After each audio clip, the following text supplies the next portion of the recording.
Our theme this month is trust. My topic today is my trust goes before me.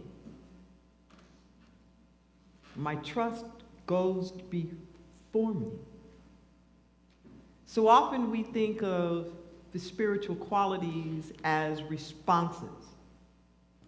We think of them as reactionary. Like, I'm grateful because something has happened. Or I love because I feel connected to this thing or that thing. But it's the other way around. We start off with the spiritual qualities and then they determine our experience. It's not, well, let me see if something good happens and then I'll find out if I'm grateful or if I'm thankful. If you start off with gratitude, you will find that there's more to be thankful for. See, if you start with the love and not wait to see, is there some love? Is this something that I'm feeling? But if you start with that, that then impacts what your experience becomes. It's the same thing with trust. That we say, well, what should I trust? And I'm looking out at all these different things out here to see, is there anything solid enough for me to put my foot on, to stand on? I remember somebody asking me, well, Rev, what do you trust? And I said, this is what I've learned through the years. I trust people to be people and God to be God. And when I don't mix those two up, I'm fine.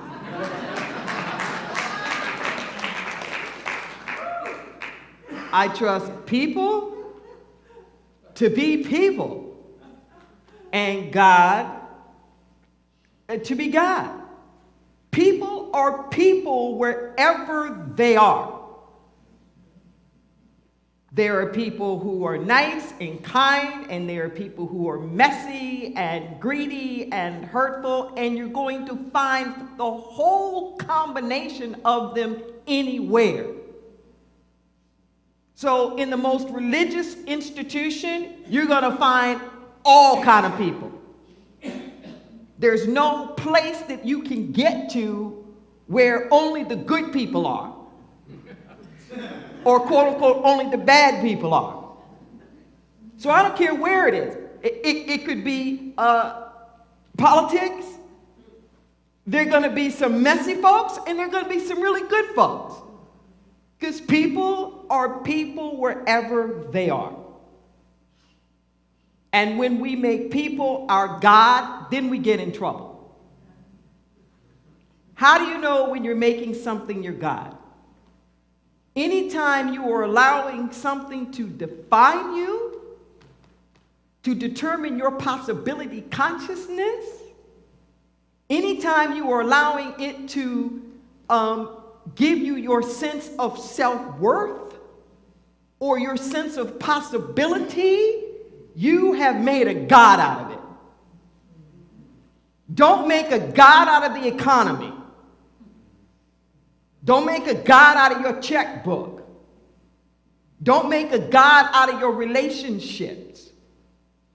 Don't make a God out of anything but the God. Now, you can call God whatever it is that you want to call God. I don't care. God doesn't care. I'm having flashbacks. I think I told this. A few months ago, we had a concert here with Linda Tillery. And she was sick for the very first date, and we had to reschedule. So the night that we had to reschedule, I was standing outside and letting people know what was going on. And this one woman pulls up, and another woman jumps out the car, and I'm talking to her, and she's like, Reverend Deborah, I love your sermons, and I listen, I tune into you online, that whole, and then she always says, everybody says, but I don't do church. So everybody tells me how much they look at my church services and then proceed to tell me how they don't do church. So she says, I'm an atheist. And I said, well, that's okay. You can come and sit in the atheist corner. And she just lit up. She said, there's an atheist corner? And I said, well, not officially. I said, but there's enough of you that if you really wanted to have your own little corner, you can have your corner. And she was like, God, the possibility of that. And I said, well, let me put it to you like this. I said, my mentor, Reverend Michael Beckwith, says, everybody believes in something. Oh, yeah. Oh, yeah, I believe in something. He says, something is another word for God. And she goes, well, yeah, I believe in something. I said, okay, well, that's fine. That's good enough for me. You go and be an atheist. That's great. I don't care. Just come whenever you want to. So it's the same thing here. I don't care how you describe it, what you call it, but there is a self-organizing principle in the universe. And like I said, just having come back from vacation in part of like the lungs of the planet and the most biodiverse areas where you're just the presence of the Almighty and God. I remember my first trip to the rainforest about 6 years or so ago with the Pachamama Alliance.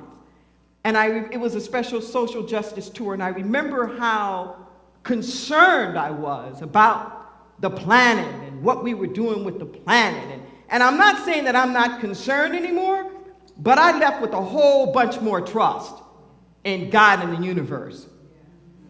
And it was like, oh no, we're just a little bitty speck within the scheme of things. Mama Earth ain't having it. We were the last ones to come, and we will be the first ones to go before she does. She will adapt and change or do whatever it is that she's going to do. We need to get with the program. It's our survival we need to be worried about. It's ours. It's ours. There is something that is really smart. There is something that is really wise. So I went to my spirit definitions today, and I jotted down a few things that I want to share with you. We each communicate with the divine in our own ways. And for various reasons, I really grasp language from the standpoint of its vibratory frequency. I had the pleasure of introducing Maya Angelou when she was here several years ago, and had a chance to do the proclamation for the city to her. It was the most extraordinary experience because while I was doing this intro, I could feel her spirit coming through me. It was so profoundly poetic. And I love the way that Maya Angelou would always say, she would say that words were alive, that words were things. They had vibratory frequencies and patterns. They're not just a bunch of consonants. Okay? And, some people it's art, some people it's dance, some people it's music, some people they've got all these different things. Well, I tune into that frequency. That's why I get those letters, because I tune into that frequency.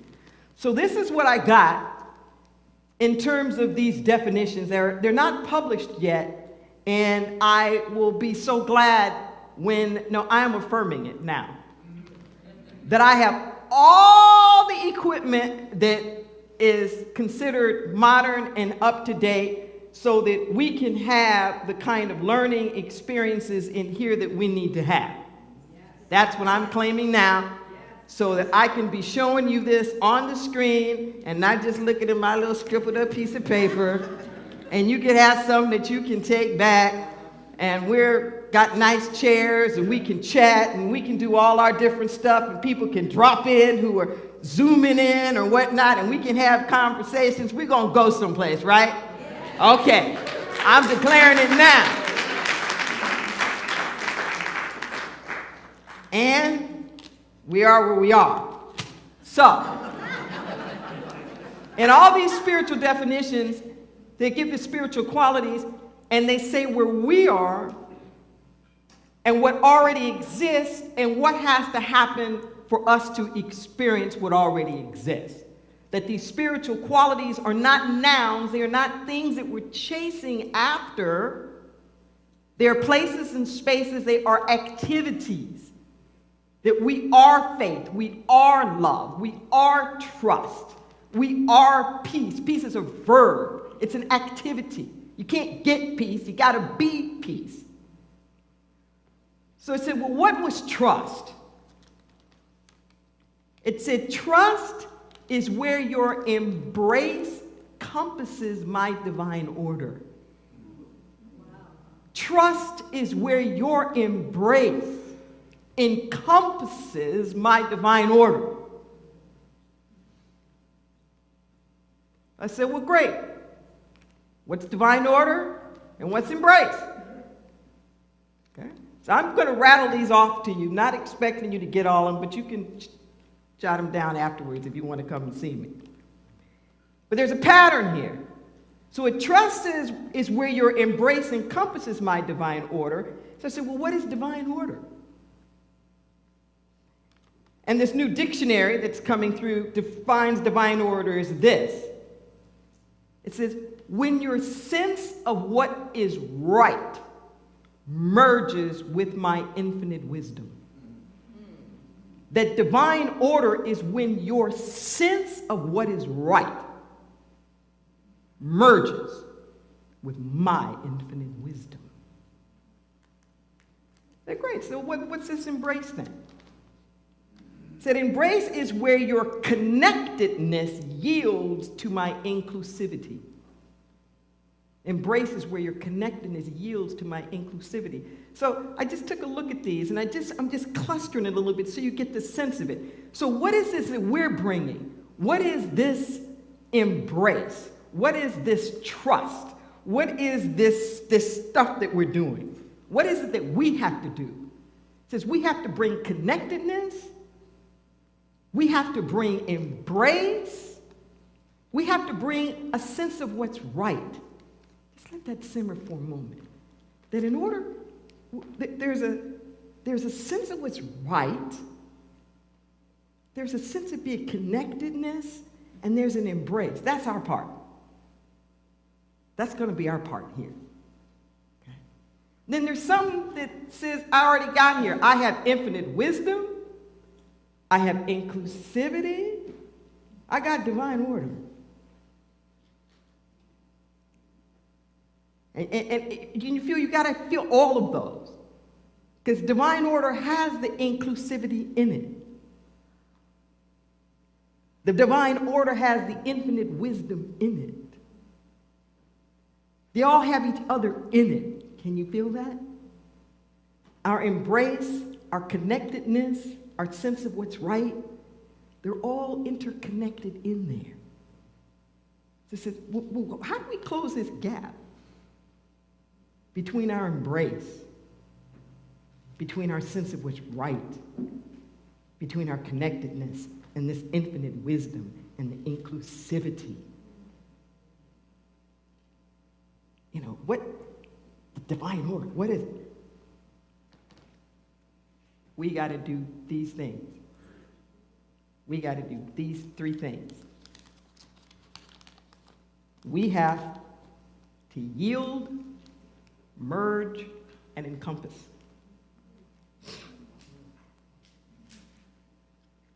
We got to yield, we have to merge, and we have to encompass. We have to get out of the this or that, the either, the or. When you yield, you slow your roll a little bit.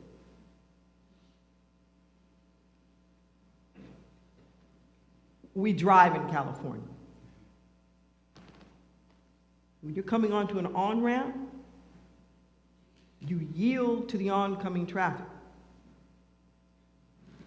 You don't just get on there like you're the only one on the road.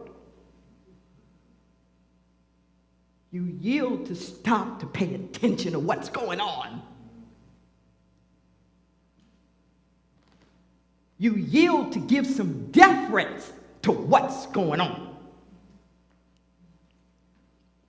You yield so you can merge.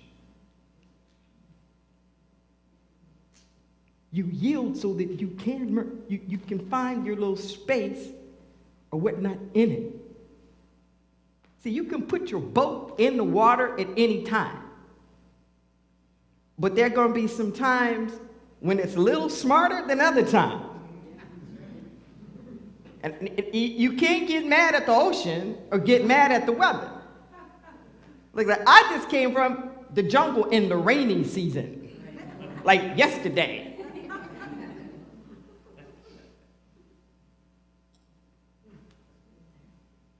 People learn.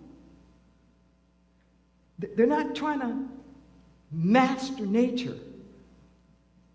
They're trying to live with her. Have you noticed this? All this new stuff we're trying to do, like all the green stuff, it ain't new. All the stuff that we're trying to do is new, is trying to get back to what's natural. All the way forward that we're trying to do is to get back to the way that nature operates, the way that systems are organized, so that we are living in better harmony with everything that's going on. Yes? Well, just like there's a greening that's happening for us on the physical plane, there has to be a greening on the mental plane. There's got to be a greening, so to speak, on the spiritual plane. That just as we're recognizing that on the physical plane, this way of not trusting, this way of continuously trying to get our own way, just make things happen, just do it the way that we want to do it, control it, move resources here, there, treat people any old kind of way, it don't work. It's not sustainable. You can only take it so far. And then it works against you. Well, it's the same way with our practices, our protocols, our policies, our paradigms, our perceptions, the way in which we think about things, the way that we're moving around in the world. We need a greening. We got to go back to the stuff that's more natural. We have to go back to the stuff that's more normal. We have to go back to the stuff that respects the sanctity of ourselves as spiritual beings. That's what we have to do. And this goes before us. Perhaps truer words have never been spoken. It's been said in so many different kinds of ways. But in Scripture, Jesus is quoted as saying, "It is done unto you as you believe." This is so true. And I want to make that distinction between the into and the unto. When you go into something, you are mindful of how whatever it is that you're going into is going to impact you. When you step onto it, it's the other way around. The environment is impacted by you. Check that difference. When you step onto it, you're shifting everything that's happening around. Your life is happening unto you. Unto you. What we bring, our attitudes, our perceptions, is shaping what's going on around us. I've been talking a lot lately about Dr. Joe Dispenza, whose work that I'm reading now. And there's so much that's out there about this, about the epigenetics and the new science and whatnot. And it's all saying the same thing. That literally, every time we think, there are chemicals that are being released. There are other chemicals in our bodies that are matching those. And we are creatures of habit. So we keep experiencing the same thing because we keep recreating it. There's no ruts. There's nothing static. There's nothing standstill. If the same thing is going on today that was happening yesterday, it's because it repeats today. Listen to what I'm saying.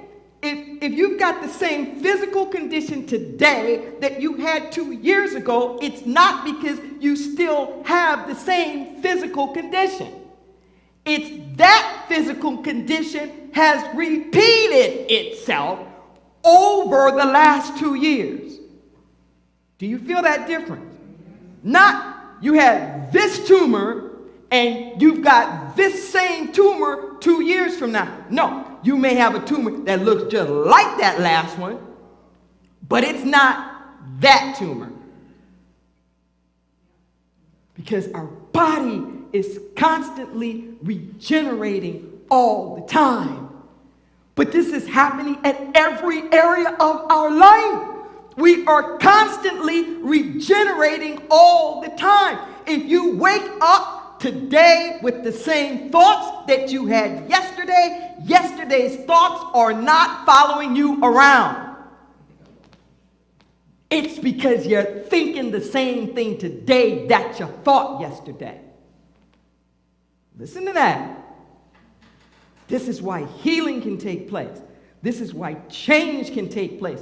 Because at any moment in time, we set something new into motion. Trust is more of a mindset. It's not a reaction and a response that's to things that have already happened. It's our anticipation going forward. What are you imagining? What are you conjuring up? And this magnificent brain that we have, and the way in which we operate, listen, it doesn't know the difference. It does not know the difference between what actually has happened or your projection of what's going to happen. Your inners receive it the same way. So let's say, for example, I got a crush on you. And I am so afraid to make any kind of move towards you because I am so sure that you're going to reject me. And in my mind, I keep picturing this moment of talking to you and you're turning me away or laughing at me or something. And I keep playing this in my head. Guess what? Everything in my body, in my feelings, in my emotions, and everything is going to be responding as though that actually happened. Are you with me? I'm training my mind. I'm training it so that it is accepting that as a reality.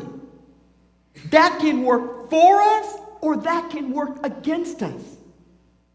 So just as easily as I can set my mind up for all the rejection that I'm going to have, for all the bad stuff that's going to happen, for all the stuff that the White House is going to do, and all the ways my kids are going to mess up, and all blah, blah, blah, blah, blah, I can also use this powerful co-creative ability that God has given me to imagine something and to imagine it and to see it so much, to live in that as such a possibility that that becomes my reality. And when that becomes my reality on the inside, that's when I get to see it on the outside. That's when I get to see it on the outside. My trust goes before me. When I believe it beforehand, then I get to see it. I often use Spanish language and the difference between Spanish and English in verbs of being. And in the past, I've most often talked about the difference between ser and tener. Ser is the more permanent, would be like the I am. Whereas in Spanish, they have tener, which more literally means to have. To have. Like I have hunger. I have this. I have 20 years. Not I am 20 years or that I am hungry. Well, there's another verb of being in Spanish, estar. Estar, which in first person would be estoy. And it is the verb of being that's in the moment, but it's not who you are. So let's say, for example, soy would be said like I am a person, soy una persona. That's not going to change it, who I am.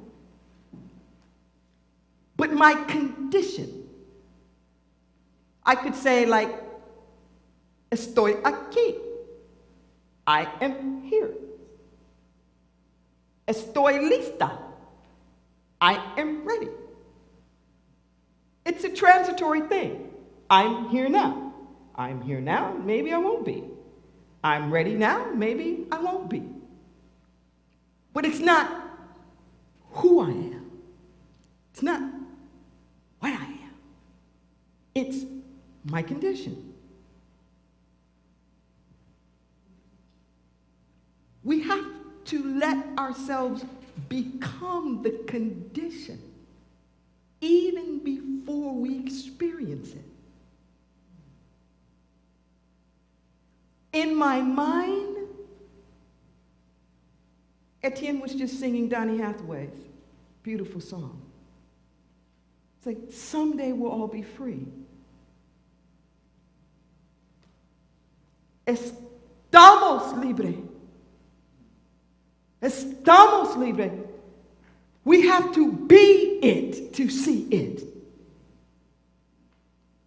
That sense of the freedom has to go before you.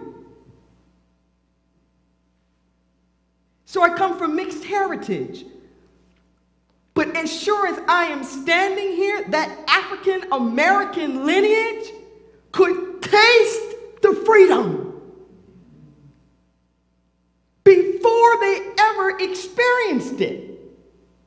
But they would have never been able to experience it if they didn't taste it first. Are you with me?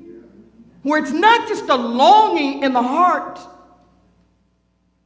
it's how you see yourself. It's how you see yourself.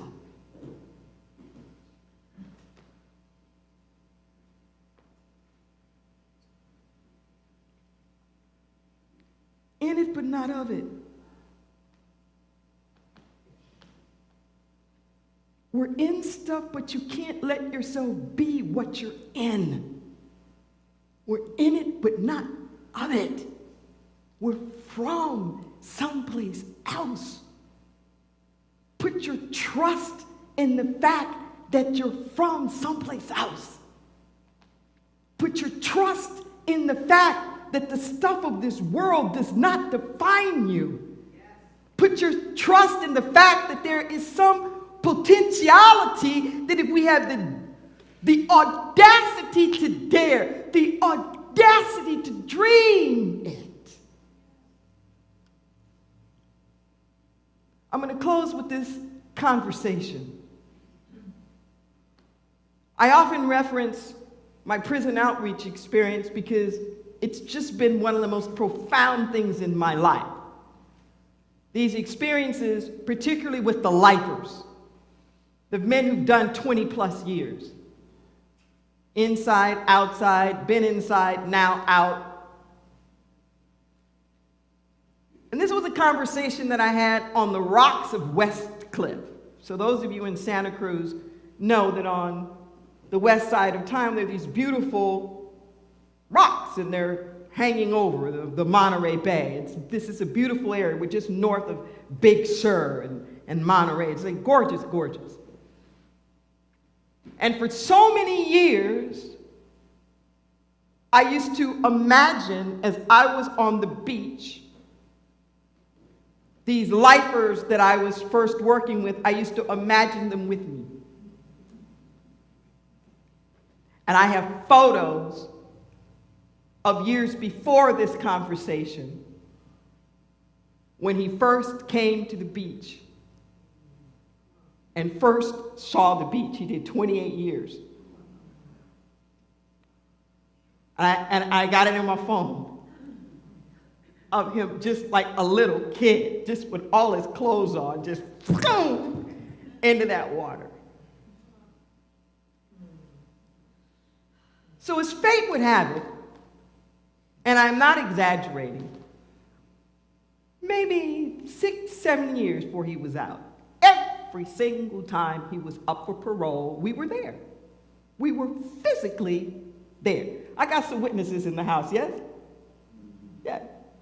All of you who've been inside and know Paul, stand up. So you see all these people in the room here, these are all people who've gone inside with me and who know this particular guy. They'll back me up on this. So every time Paul was up for parole, we were there. He'd leave, and he'd be back, like in less than a half an hour. Just deny. And they kept telling him he wasn't ready. And I was just so frustrated. And then he got cleared. And he was ready to go, and all of it. And then Schwarzenegger pulled it. He pulled everybody. And I was livid. I was out my gore. And he looked at me. I've never heard a cross word out this man's mouth. I've known him now like 17 years. He said, "It's okay, Reverend. It's okay." He said, "I guess I'm not ready." No, he said, "I guess there's more work for me to do here. I guess there's more work for me to do here."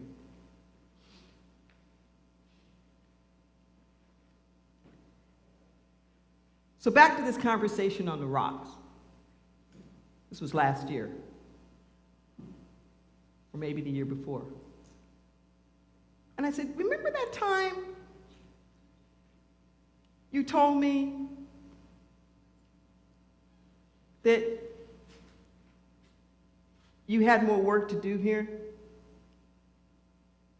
And I said, "And you looked at me and said they were right, that you weren't ready?" I said, "I was so angry with you. I was so angry with you. Like, how could you say that?" Now, right before that conversation, or during that conversation, right before that moment, I was talking to him about this guy who did 26 years and was innocent.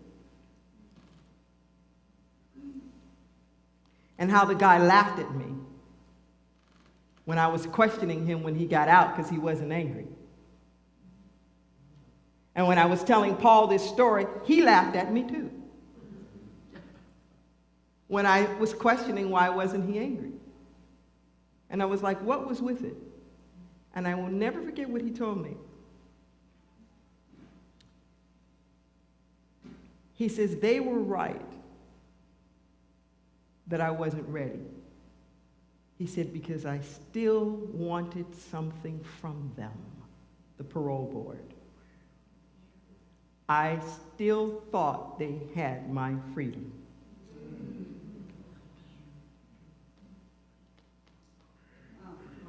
I still thought they had my freedom. He said, freedom can't be defined. He said, I learned from Nelson Mandela, freedom can't be defined by a few square feet of geography. He said, I had to know that I was free.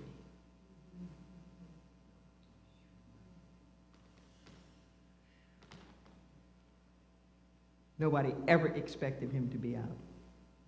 And you've seen him here, he's out. He's been out like 5 or 6 years. He's fine. He's doing he's married, he's in a master's program, he's starting his own business. I mean, you know, and the irony, perfect credit. Yeah.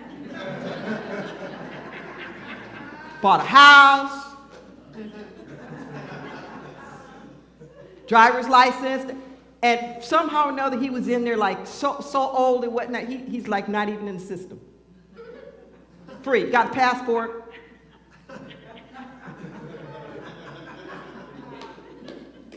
You're doing fine.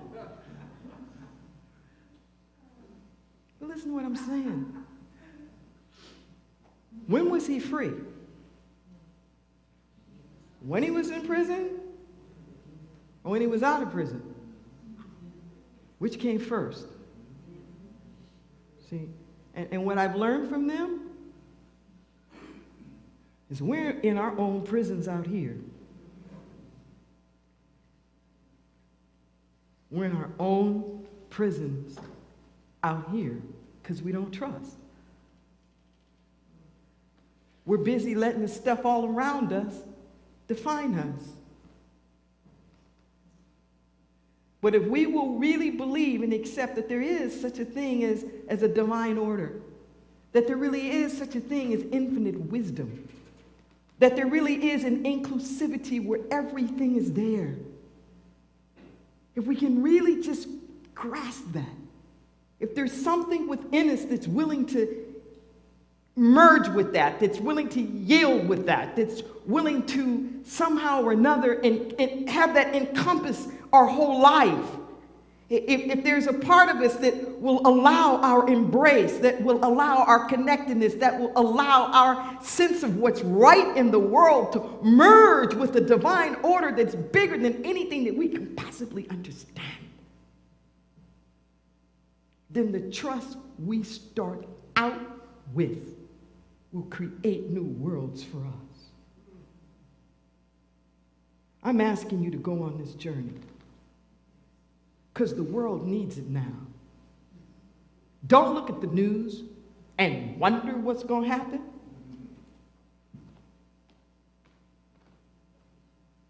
Make it happen, baby. With our trust, let's make it happen. With our trust, let's bring the sanity. With our trust, let's bring the sustainability. With our trust, let's bring the justice. Let's bring the hope. Let's bring everything that we're waiting for by being it first. Yes. Yes. That's our challenge.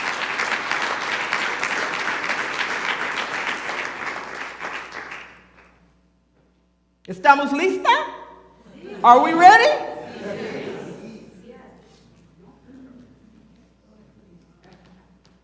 ¿Estamos libres? Are we free? Let's pray.